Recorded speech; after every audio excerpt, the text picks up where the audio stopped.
hurt for their opinions. Neither, by the way, does the Prime Minister. Orban regularly drives himself with no security. So who's freer? In what country are you more likely to lose your job for disagreeing with the ruling class's orthodoxy? The answer's pretty obvious, though. If you're American, it is painful to admit it, as we have discovered. Even what you call it, even With that, union here's and Victor them is Orban. like not His even accent's pretty guaranteed. thick, but his English is precise. He's worth hearing. Mr. Prime Minister, thank you very much. So in 2015, hundreds of thousands of migrants appear on your southern border. They appear all over Europe. They stream into Germany. The rest of the EU says, welcome, please come. We can handle it. We're strong enough. Hungary stands alone in saying no. Why? Why did you take a different position on migration from other European countries? That was the only reasonable behavior. If somebody without getting any permission on behalf of the Hungarian state cross your border, you have to defend your country and to say, guys, stop. And if you would like to cross or you would like to come, there's a legal procedure. We have to do it. But you can't cross, without any kind of limitation and permission and any contribution and control of the Hungarian state. It's dangerous. You have to defend your people against any danger. And you think you have a right to do that? Of course. It's coming from the God, the nature, from all arguments with us. Because this is our country, this is our population, this is our history, this is our language, so we have to do that. Of course, if you are in trouble and there is nobody closer to you than the Hungarians, you have to be out. But you can't say simply that, okay, it's a nice country, I would like to come here and to live here because it's a nice land. This is not a human right to come here. No way, because it's our land. It's a nation, it's a community, families, history, tradition, language. Saying what you just said, which I think will seem obvious to a lot of our viewers, was very offensive to a lot of countries in Western Europe, to their leaders. Because many European countries decided to open a new chapter of their own history of the nation. They call it New Society, which is a post-Christian, post-national societies. They believe firmly that if different communities, even huge number of, let's say, Muslim communities, and the original inhabitant, let's say, Christian communities are mixed up, the outcome of this will be good. There is no answer whether it will be good or bad, but I think it's very risky. And the chance that it will be not good, but it will be very bad, is obvious. And each nation has the right to take this risk or to reject this. We Hungarians decided not to take that risk, to mix up our society.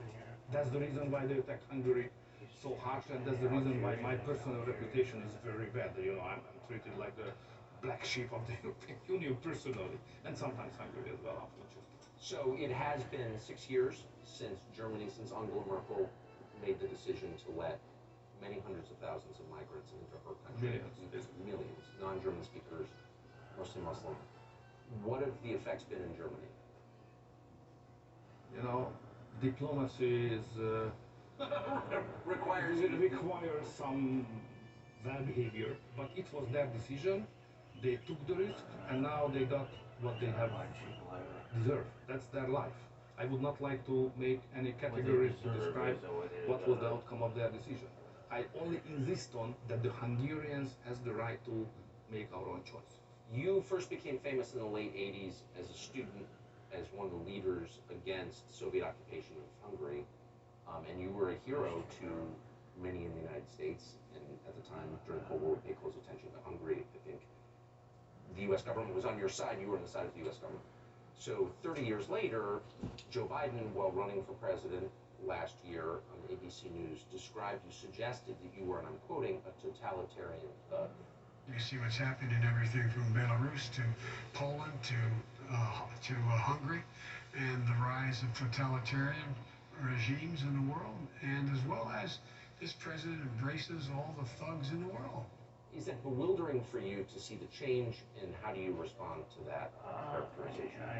So first of all, the reaction of that kind of opinion here in Hungary is always not very polite, but you think, who is that guy to say that? Then we say, okay, he is the President of the United States, so we should take it seriously. But anyway, somebody who does not speak our language has a very limited knowledge of Hungary. Even in the recent several decades of our life. Don't understanding of this. Having an opinion like that, it's by itself, it's a personal insult for all the Hungarians. But because he is the president of the United States, we have to be very modest, we have to be very respectful, and we have to make a lot of things to clarify that what he is doing is rather fake. We try to do that in a polite way because we respect the Americans, we respect the American democracy, American culture. So we would not like to destroy our relationship because the bilateral relationship with the Americans is basically very good. We are cooperating well on the field of defense as NATO allies. Economic cooperation is excellent. We are a big investor here. Trade is going very well. Your businessman is finding a lot of possibilities here. So everything is fine. Except the politics when the liberals are in government in Washington.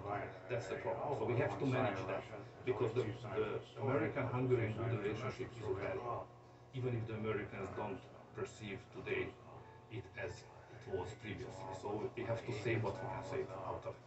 But it's a little strange. I don't think Joe Biden has ever referred to Xi Jinping, for example, who murdered many of his political opponents famously, as a totalitarian thug. Why would he single you, and not just you, by the way, the Polish government as well? The problem is the success.